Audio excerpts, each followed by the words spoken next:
and this is your host Kalpana Sharma, and today we are going to make sauce for your mushroom ravioli, and I am going to experiment with something different than I have ever done, because generally the recipe says that when the recipes which I read outside, they always recommend to use Parmesan cheese, and I did not have Parmesan cheese today. I had mozzarella cheese and I had some cream cheese. So I am going to experiment to figure out how I can use mozzarella cheese and the cream cheese to make it like taste really good. So let us go and do this experiment.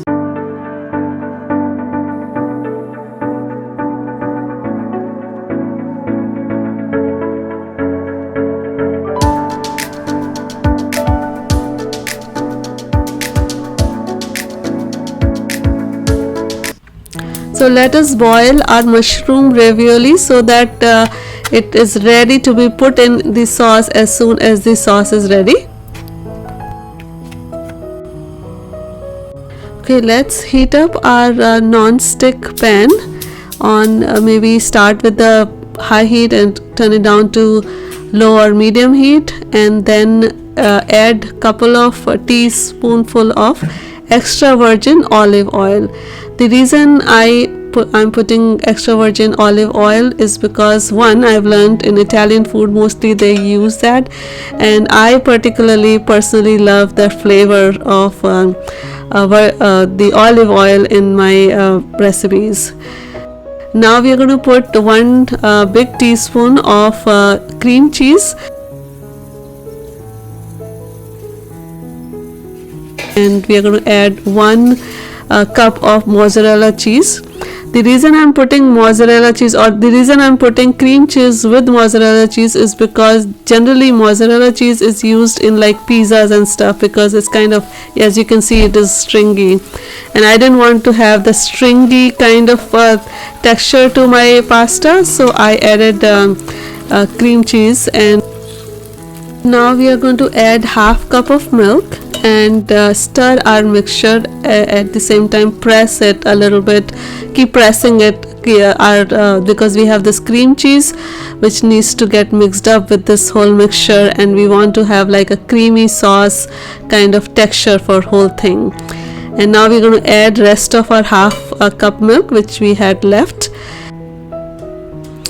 And now let's put 1/3 cup of marsala wine. This is going to give such a beautiful flavor to our mushroom ravioli pasta. Now our sauce is cooked. We have two choices: either we can put ravioli right in the sauce, or we can put ravioli on the plate and then put sauce on the top. I'm putting ravioli in the sauce, and I'm using a very light hand to flip them over and make sure they are a little bit immersed in that sauce, so they are a little bit cooked, and I'm going to let them cook for like 5-10 minutes.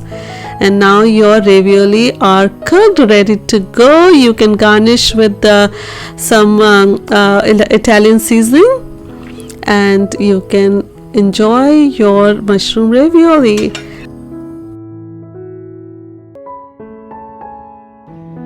Alright, hope you enjoyed making mushroom ravioli and its sauce with us, and let us know what is the new experiment you would like us to do next time, and we will see you. Bye bye. And thank you so much for watching. If it was your first time, please subscribe and hit that bell icon to get updates on new food experiment we upload every single week.